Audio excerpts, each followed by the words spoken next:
Three, two, one. Assalamualaikum warahmatullahi wabarakatuh. Halo kawan-kawan semua, bertemu lagi bersama saya Nara di channel Ewako13. Apa kabar kalian semua? Dimanapun kalian berada, Nara doakan semoga kita semua dalam keadaan yang baik-baik saja. Baiklah kawan-kawan, tanpa berlama-lama lagi, mari kita lanjutkan ceritanya.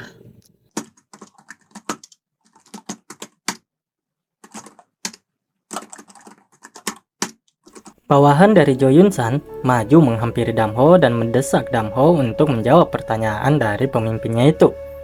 Dia terus mendesak Damho dan mengatakan mengapa Damho tidak menjawabnya.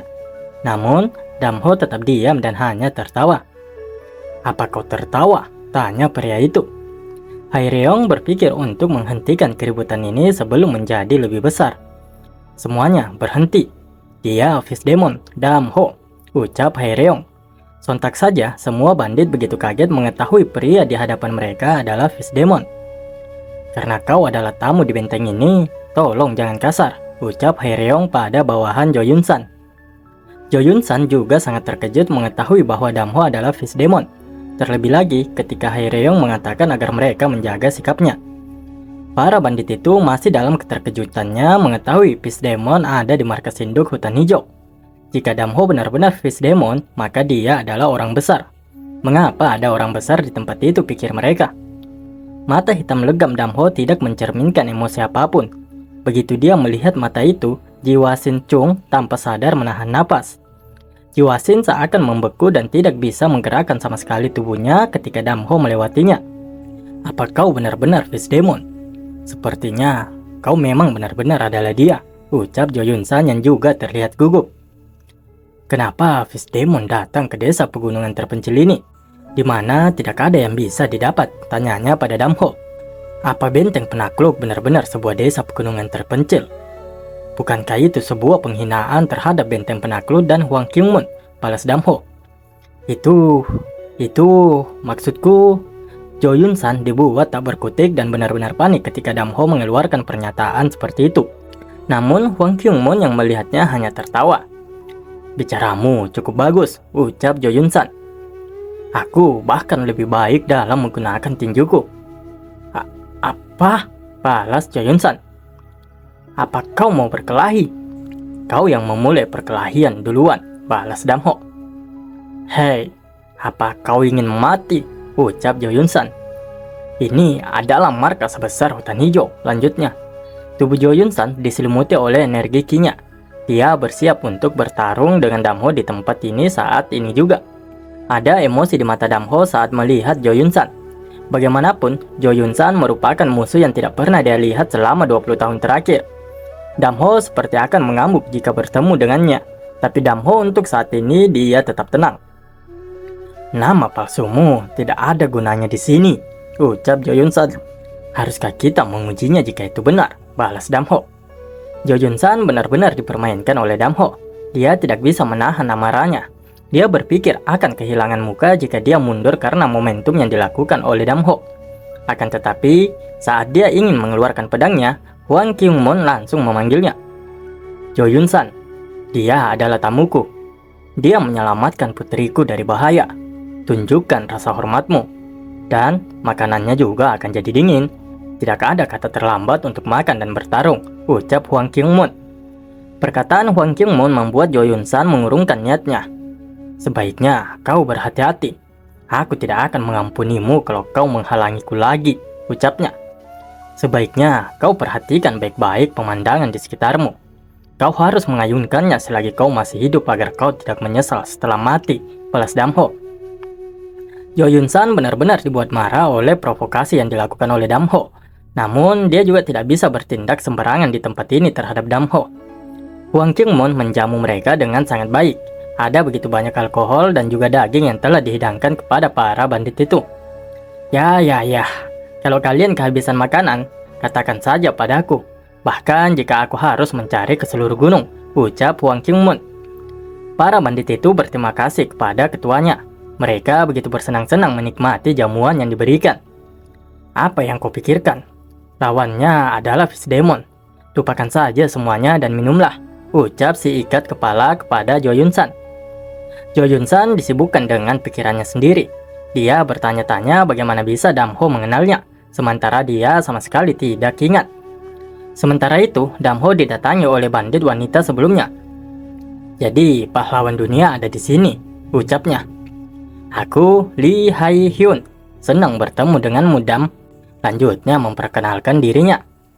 Dia adalah seorang wanita yang naik ke posisi pemimpin bandit Azure Wave, salah satu dari 18 hutan hijau dengan tubuh wanita. Tidak sedikit bandit hutan hijau yang kehilangan nyawa setelah tergoda oleh penampilannya. Tidak heran jika julukannya adalah ular iblis. Kau terlihat jauh lebih jujur ya, ucapnya. Dia mencoba untuk menggoda Damho, mendekati Damho, memeluknya dari belakang dan meraba tubuh Damho. Kau tak perlu terlalu waspada, karena aku menyukai dirimu, ucapnya. Bukan hanya mimpi untuk menguasai seluruh hutan hijau jika aku bisa melingkarkan pria ini selebar rokku, gumam Lee Gai-hun. Jika Damho tertarik, dia akan siap untuk pindah kapan saja. Namun sebaliknya, itu benar-benar sangat mengganggunya. Menyingkirlah, ucap Damho. Aku belum pernah melihat seorang pria yang membenci lenganku, ucap Lee Gai. Kau sepertinya tidak mengerti kata-kataku. Apa kau sedang bergairah, balas Damho. Baumu seperti binatang saat kepanasan, lanjut Damho. Damho langsung menampar wajah Lee Gai-hyun yang membuatnya mengeluarkan darah dari mulut dan hidungnya. Suara tamparan yang begitu keras membuat bandit-bandit lainnya menyadari keributan yang terjadi antara Damho dan Lee Gai-hyun. Damho menamparnya sekali lagi yang membuat tubuh dari Lee Gai tidak bisa menahannya dan terlempar ke belakang. Tak peduli seberapa panasnya kau, pasanganmu tetap punya hak untuk menolak, ucap Damho. Lee Gai yang ditampar oleh Damho terkapar tak sadarkan diri. Itu membuat bandit-bandit Azure Wave menjadi marah. Mereka mengatakan kalau Damho sungguh berani menyakiti pemimpinnya. Damho telah menghina hutan hijau, ucap mereka. Lindungi pemimpin kita. Tunjukkan padanya seperti apa hutan hijau itu, ucap mereka yang langsung melompat ke arah Damho. Haereong dan Jimbo yang melihat keributan tersebut tentu saja dibuat menjadi sedikit cemas. Damho mengepalkan tinjunya dengan kuat, bersiap untuk menghajar siapapun yang akan mendatanginya. Namun kali ini, bukan para bandit itu tujuan dari tinju Damho. Dia menghantam tanah menggunakan tinjunya dengan begitu kuat. Serpian tanah dan batu yang dihantam Damho sebelumnya berhamburan dan berterbangan mengenai orang yang maju mencoba untuk menyerangnya. Meskipun Damho tidak bertindak secara langsung menghajar mereka, tapi itu sudah cukup untuk menjatuhkan para bandit tersebut dan menyebabkan beberapa luka pada tubuh mereka. Mereka berjatuhan, bahkan tidak sedikit dari mereka yang jatuh pingsan. Bandit-bandit lainnya tidak menyangka bahwa Damho berani bertindak demikian. Beraninya kau membuat keributan di hutan hijau, ucap Jo Yun-san. Meskipun demikian, tidak seorang pun yang berani melangkah maju. Mereka tidak bisa melakukan apapun pada Damho tanpa izin dari Hwang Kyung-moon. Ketua, ada orang luar yang membuat keributan di benteng penakluk. Apa boleh dibiarkan begitu saja? Ucap pemimpin bandit Phantom Thieves. Hwang Kyung-moon menanyakan apa yang diributkan. Si ikat kepala mengatakan kalau Lee Gai dihina. Itu merupakan dosa yang dibayar dengan kematian. Benarkah begitu? Ucap Hwang Kyung-moon dengan santainya. Itu benar. Sudah menjadi aturan di hutan hijau untuk memberi kembali sebanyak yang kau terima, balas si ikat kepala. Hwang Kyung-moon lalu mendatangi tempat itu. Jo Yun-san juga bertanya di benaknya apa yang akan dilakukan oleh Hwang Kyung-moon. Menurutnya, jika Hwang Kyung-moon membiarkan Damho, itu akan merusak otoritas seluruh hutan hijau. Kalau aku memainkannya dengan baik, itu seperti aku meniup hidungmu tanpa menyentuhnya, gumam Jo Yun-san. Ini adalah hutan hijau, ucap Hwang Kyung-moon. Yah, aku tahu, balas Damho. Dia adalah pemimpin bandit Azure Wave, salah satu dari 18 kelompok bandit hutan hijau. Yah, aku tahu. Aku adalah ketua dari 18 kelompok hutan hijau. Apa yang kau lakukan tidak lebih dari menodai wajahku. Yah, aku tahu itu, balas Damho lagi. Maksudku, semua orang tahu, ucap Hwang Kyung-moon. Damho hanya diam dan tidak membalas perkataan Hwang Kyung-moon lagi. Hwang Kyung-moon bergumam di benaknya. Meskipun dia mengetahuinya, tapi dia tetap membuat Lee Gai seperti itu. Lucu.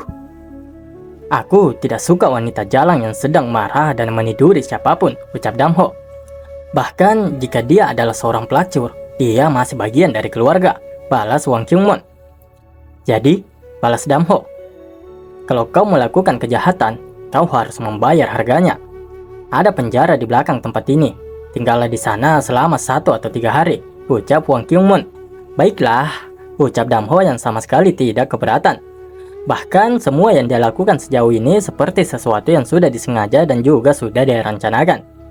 Para bandit yang ada di sana tentu saja tidak menerima hukuman seperti itu diberikan kepada Damho.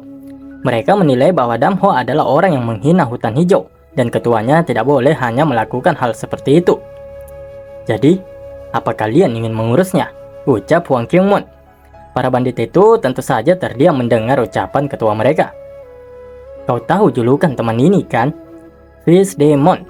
Dia dikabarkan sebagai ahli bela diri terbaik di Murim. Aku sudah tua dan tulang-tulangku sudah berkarat. Bahkan aku mengeluarkan suara berderit setiap kali aku bergerak. Apa kau memintaku untuk melawan teman itu secara langsung? Kau bercanda, ucap Wang Kyungmon yang tersenyum tipis. Wang Kyungmon, rakun tua itu, berusaha keras untuk menghindari darah di tangannya, gumam Jo Yun-san. Kakak, kalau kau benar-benar ingin mengurung pelakunya di penjara, maka gunakanlah belenggu pengekang iblis, ucap Yun Cheong. Belenggu pengekang iblis? Wang Kyungmon dilema, apakah harus menggunakannya atau tidak. Itulah satu-satunya cara untuk menenangkan ketidakpuasan orang lain, ucap Yun Cheong. Pakai saja itu, ucap Damho sembari mengelurkan tangannya. Apakah itu cukup? Tanya Wang Kyungmon. Belenggu pengekang iblis adalah salah satu harta karun yang telah diwariskan di hutan hijau untuk waktu yang lama. Ditempa dari logam terkeras dan terberat yang ada, yang disebut besi 10.000 tahun dan beratnya mencapai 1 ton. Disebut sebagai pengekang terburuk karena begitu terkunci, itu akan membebani seseorang yang menggunakannya dan tidak akan bisa untuk melepaskannya. Kau tidak boleh membukanya sampai kau beri izin. Baik, aku mengerti, balas bandit itu. Kau tidak akan pernah keluar dari aula penjara hidup-hidup, ucap Jo Yun-san. Sepertinya kau masih belum mengingatku ya, balas Damho. Sebaiknya kau mengingatnya dengan cepat. Jika tidak, aku akan membuatmu mengingatnya, lanjut Damho. Aula penjara kecil yang terletak di tengah-tengah jurang yang penuh bahaya di sebelah utara Gunung Huang. Jalan masuk ke penjara terhubung ke jalan sempit yang hampir tidak memuat untuk orang dewasa. Jo Yun-san adalah orang yang berbakti dan oportunis. Untuk pertama kalinya dalam beberapa tahun, dia meninggalkan gunungnya dan datang ke Gunung Huang. Hanya untuk menemui Wang Kyungmon, atau karena kebangkitan kultus iblis. Itu bukan alasan yang lucu. Orang seperti Jo Yun-san tidak pernah bergerak dengan mudah. Sekali dia bergerak, dia harus mendapatkan hasil yang sesuai agar puas. Aku meletakkan tikar jerami untuk Jo Yun-san. Bahkan menyingkirkan diriku sendiri sebagai penghalang ambisinya. Yang harus kulakukan adalah menunggu, gumam Damho. Kita dibawa ke aliansi Murim, di mana mereka sedang memikirkan cara bagaimana mereka bisa menggunakan kekuatan aliansi Murim secara efisien. Pertama-tama, yang perlu mereka buat adalah organisasi yang mengawasi informasi. Itu bertujuan untuk memahami pergerakan sekte iblis. Oleh karena itu, mereka perlu terlebih dahulu memiliki sebuah informasi. Hanya dengan itu mereka dapat merespon dengan cepat, ucap Nam Gongchang. Di dataran tengah, ada sekte yang membeli dan menjual informasi, dan masing-masing sekte memiliki organisasi yang kuat, lanjutnya. Dan perlu diketahui pula bahwasanya Nam Gongchang saat ini menduduki posisi penasehat militer di aliansi Murim. Nam Gongchang menjadikan sekte pengemis sebagai contoh. Sekte pengemis memiliki informasi yang paling banyak, namun tidak ada orang yang menganalisanya secara akurat sehingga sering terbuang percuma. Sebaliknya, ada banyak informasi akurat di distrik lampu merah, tetapi ada banyak bagian yang terpisah-pisah yang tidak seluas sekte pengemis. Seperti yang diketahui oleh penasihat militer, menciptakan organisasi seperti itu dalam waktu yang singkat bukanlah tugas yang mudah, ucap Cho Myong yang menjadi wakil pemimpin aliansi Murim. Nam Gongchang menyarankan untuk menyerap sekte yang ada. Menyerap sekte yang ada? Apa itu mungkin? Tanya Defense Spear Nam Cheon-san yang merupakan pemimpin aliansi Murim. Sekte pengemis begitu besar dan luas sehingga kita tidak bisa menyerapnya secara sembarangan. Selain itu, Pengaruh sekte pengemis sebanding dengan pengaruh sekte bergengsi. Kau bisa meminta kerjasama, tapi kau bahkan tidak bisa bermimpi untuk menyerapnya. Berbeda dengan distrik lampu merah. Pertama, mereka tidak seperti sekte pengemis. Mereka tidak memiliki kekuatan militer yang luar biasa. Itu karena itu adalah organisasi yang muncul secara alami yang dibuat oleh orang-orang kelas bawah untuk melindungi diri mereka sendiri. Kau bahkan tidak perlu menyerap semua distrik lampu merah. Cukup dengan beberapa pemimpinnya saja, ucap Nam Gongchang menjelaskan panjang lebar. Kembali ke benteng penakluk, di mana Li Gai yang sedang tantrum karena telah dipermalukan oleh Dam Ho sebelumnya. Bajingan itu pasti mati. Aku akan membunuhnya. Aku akan memotong dagingnya, menggorengnya dengan minyak dan memberikan bola matanya kepada anjing. Apa yang salah dengannya? Menampar wajahku dan mematahkan lenganku. Dia begitu marah dengan Dam Ho namun tak bisa melakukan apapun. Namun sebaliknya, Jo Yun San menganggap bahwa itu adalah hal yang baik. Li Gai tentu saja menjadi semakin marah. Menurutnya, apa yang menguntungkan ketika tangannya patah dan dipermalukan? Bukan seperti itu. Kau memenjarakannya. Jika dia hadir, kita harus menunda rencana kita, ucap Jo Yun San. Sikat kepala juga sependapat dengan Jo Yun San. Menurutnya, kehadiran Dam Ho membuat tekanan dan kehadiran master-master lainnya menjadi tidak ada apa-apanya. Tidak semua orang tahu dampak seperti apa yang bisa diberikan oleh seorang master absolut dalam sebuah pertempuran, ucap Jo Yun San. Tentunya kau tidak berniat untuk meninggalkannya sendirian hanya karena dia di penjara, bukan? Jika itu masalahnya, maka aku tidak akan mengikutimu, ucap Lee Gai-hyun. Jo Yun San tentu saja tidak akan diam dan pasti akan melakukan sesuatu terhadap Dam Ho. Namun hingga saat ini, dia juga masih dipusingkan dengan pernyataan Dam Ho yang mengatakan kalau dia mengenalnya. Dia pasti mengenalku. Masalahnya adalah, aku tidak mengenalnya, gumam Jo Yun San. Apa ada orang yang menyimpan dendam padaku? Masalahnya adalah mata, tatapan yang familiar itu. Anehnya, lukaku berdenyut-denyut begitu kencang. Beralih ke Jinbo dan Haereong yang menemani Jinbo memasak. Dia begitu takjub dengan keahlian memasak Jinbo. Aku bahkan tidak bisa bernapas karena panas. Tidakkah kau lelah? Tanya Haereong. Jinbo mendengar kalau satu-satunya makanan yang diberikan kepada mereka yang dipenjara adalah bubur. Oleh karena itu, dia berniat memasakkan sesuatu untuk diantarkan ke Dam Ho. Tidak mungkin kakakku bisa ceria setelah makan bubur seperti itu. Lagi pula, pria hanya bisa menggunakan kekuatannya saat perutnya kenyang, ucap Jinbo. Jinbo dan Haereong telah menyiapkan semua yang harus mereka bawa dan bergegas ke penjara di mana Dam Ho dikurung. Haereong mengatakan kalau Dam Ho pasti akan sangat menyukai makanan yang Jinbo masak. Dia juga menyuruh Jinbo agar berhati-hati karena akses jalan yang berbahaya. Namun di tengah jalan, mereka dihentikan oleh Jo Yun San. Apa kau mengawasiku? Tanya Haereong. Mengawasi? Sungguh hal yang sangat pahit untuk dikatakan, balas Jo Yun San. Haereong sejatinya bingung dan selalu bertanya-tanya pada dirinya sendiri. Dia tidak tahu kenapa, tapi ketika dia melihat Jo Yun San, dia selalu cemas dan tidak bisa tenang. Apa itu yang kupegang? Jangan bilang kau akan memberikan makanan kepada tahanan, ucap Jo Yun San. Satu-satunya makanan yang bisa diberikan kepada tahanan adalah makanan dari alam liar, dan tidak ada makanan lain yang bisa diberikan. Orang itu adalah penjahat dari 18 rumah hutan hijau, lanjutnya. Jinbo adalah tamuku. Tolong jangan kasar, ucap Haereong. Tidak peduli, kau adalah putri kepala suku. Kau tidak bisa melanggar aturan, balas Jo Yun San. Sejak kapan aturan bandit air hitam menjadi aturan seluruh hutan hijau? Tanya Haereong. Apa kau memihak penjahat sekarang? Balas Jo Yun San. Jinbo bukan penjahat, tapi dia adalah saudara dari seorang penjahat, balas Jo Yun San.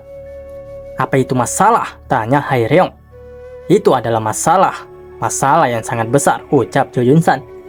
Haereong mengatakan jika itu tidak masuk akal. Namun Jo Yun San bersikeras. Dia mengatakan masuk akal atau tidak itu bukan urusan Haereong.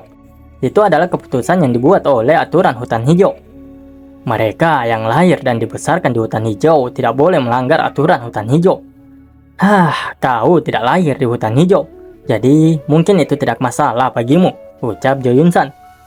Apa maksudmu? Aku lahir dan dibesarkan di hutan hijau. Apa kau benar-benar berpikir begitu? Balas Jo Yun San. Jo Yun San selalu memiliki sikap seolah-olah dia tahu sesuatu yang aku tidak tahu.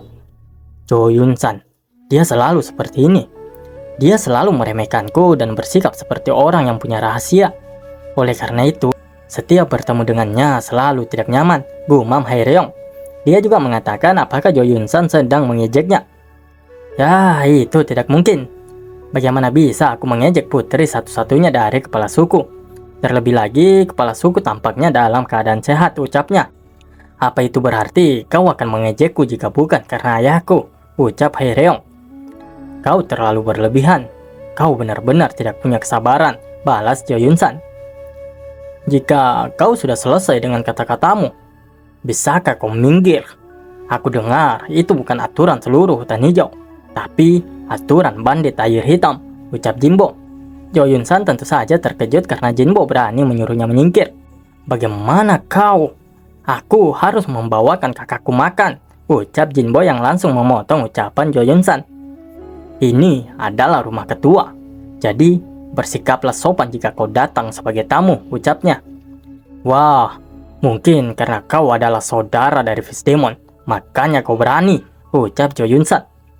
Itu karena kau sama sepertiku, hanyalah seorang tamu, ucap Jinbo. Keren juga si Jinbo ini kawan-kawan. Setelah melewati perjalanan dan petualangan bersama sang kakak Damho, mentalnya benar-benar jadi. Dan itu juga yang membuatnya bisa melanjutkan perjalanannya mengantarkan makanan untuk Damho. Kakak, apa yang membawamu kemari? Tanya Damho. Tidak mungkin kamu bisa mendapatkan makanan yang layak di penjara. Hehehe. Dasar kamu anak nakal, balas Damho. Kakak, silakan makan. Terima kasih Jinbo. Jinbo mengatakan untuk tidak perlu khawatir. Itu adalah sesuatu yang memang sudah seharusnya dia lakukan. Kamu adalah saudaraku, ucap Jinbo. Yah, itu benar, balas Damho. Damho tidak menunggu lama langsung membuka bungkusan itu. Dia memakannya dengan sangat lahap dan juga cepat. Benar-benar tidak ada kakak yang seperti dia, gumam Haereong. Haereong menatap keduanya dengan haru. Melihat Damho dan Bang Jinbo sedekat itu membuat hatinya sangat penuh dengan emosi. Bahkan air matanya mengalir membasahi pipinya tanpa dia sadari. Dia merasa begitu bingung melihat kehangatan yang ada pada Damho dan juga Jinbo. Hingga saat dia menyadari air matanya yang sudah cukup banyak mengalir, wajahnya memerah karena malu dan langsung membersihkannya. Kenapa aku bersikap seperti ini? Kenapa? Gumamnya yang sangat bingung. Haereong berbalik dan melangkah keluar dari ruangan itu. Damho sejatinya menyadari apa yang dirasakan oleh Haereong dan seketika menghentikan makannya. Haereong, gumamnya. Seolah-olah kabut telah menetap di kepalaku. Sesuatu sepertinya muncul di benakku. Kenangan kabur di kepalaku. Aku tidak bisa mengingatnya dengan jelas karena seperti ada kabut yang menghalangi. Seorang gadis kecil, seorang anak laki-laki yang merawatnya, dan juga pasangan parubaya yang tidak dikenal. Itu sangat kabur. Aku bahkan tidak bisa membedakan wajah mereka. Tapi kenapa ini begitu menyesakkan? Gumam Haereong. Dia jatuh pada lamunannya. Sekali lagi air matanya jatuh tanpa dia inginkan. Kenapa kamu berhenti makan?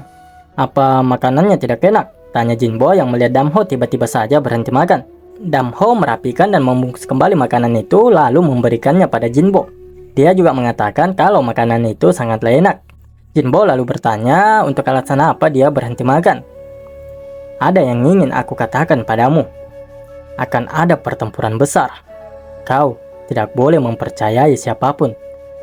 Hanya percaya pada Haereong dan juga Ilguang. Katakan itu pada Ilguang juga, ucap Damho. Jinbo tidak menanyakan alasannya. Dia hanya mengangguk dan mengiyakan apa yang dikatakan Damho barusan. Karena Jinbo memahami ketika Damho sudah bersikap seperti ini, maka ada yang tidak beres. Udara di gunung bergejolak. Pertumpahan darah dimulai, gumam Damho. Wah, akhirnya ya kawan-kawan, mulai ada bayangan kenangan yang muncul di kepala Haereong. Apakah dia akan mengingat masa kecilnya bersama keluarganya dan pada akhirnya akan mengetahui bahwa Damho adalah kakak kandungnya. Dan inilah mengapa Nara katakan Damho itu sebenarnya pintar dan cerdik, bukan hanya perkara menciptakan jurus. Lalu apa rencana selanjutnya dari Damho untuk pembantaian yang akan terjadi?